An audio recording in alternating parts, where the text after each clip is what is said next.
So what do lions, antelope, and good whack-a-mole players have to teach us about being a good motorcyclist? Well, this week on MCrider, we'll talk about it, and trust me, we'll get all this tied in together.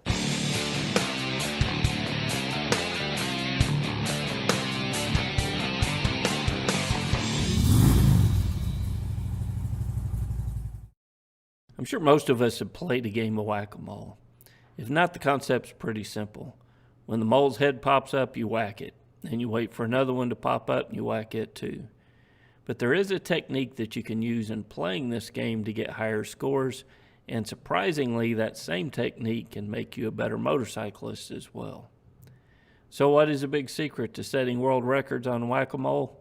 Well, before we discover the secret to whack-a-mole greatness, let's talk about one of the disadvantages we have in playing the game, and that's how we were created. See, humans are predatory beings. Early man ate by hunting, making us predators. Have you ever noticed the difference between the eyes of a predator and the eyes of a prey animal? The eyes of a predatory animal face forward. This allows their eyes to focus on a target, to track it with great accuracy, and it also aids in their depth perception, which are all necessary skills to track and catch a fast-moving animal.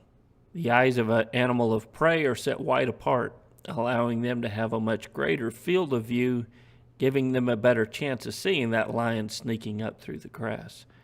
This diagram probably shows it the best. The predatory animal sees objects in front of them with both eyes, at the cost of losing some peripheral vision, where prey animals don't see as much with both eyes, but they have an incredibly wide field of view thanks to the placement of their eyes. So humans are predatory animals, and we're at the top of the food chain.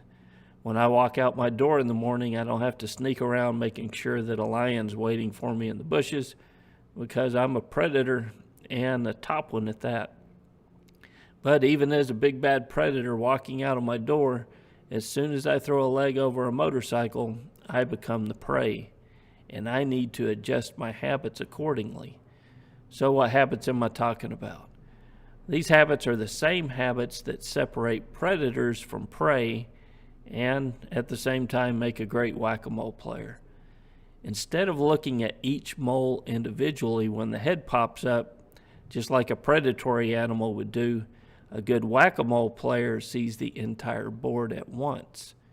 They react to each individual mole and recognize its presence, but they don't focus on a particular mole. They see the entire board, so they're ready when the next one pops up. Just like the antelope with its wide-set eyes scanning for predators, a good whack-a-mole player has adapted their vision to see the whole board at once. And if we're to be safer motorcyclists, we need to adopt these same practices to the way we ride. We need to see the whole board at once. Lee Parks in his total control training equates it to using a flashlight or a floodlight. If I walk outside in the dark with the flashlight, I have a very intense view of whatever the flashlight is pointing at, but not a very good view of what is happening to the left or the right of the beam. However, if I go outside and I turn on a floodlight, the entire scene lights up and I can take in more of the environment in one quick glance. When we're riding a motorcycle, we need to use our vision just like a good whack-a-mole player, just like an antelope, and just like me in the backyard with the floodlight on, and take in the entire scene. If I stare too long at that car that might turn left in front of me, I may get hit by that car approaching from the right. And if I stare at a hazard in the road, I'm going to hit it, or maybe I get hit from behind by the vehicle that's approaching too quickly. So this is my challenge to you this week. Whether you're in a car or riding on a motorcycle, practice using more of your vision. Don't just use your predatory vision, but practice using the entire field of view and see the entire scene. You can practice this right now. Look at an object across the room.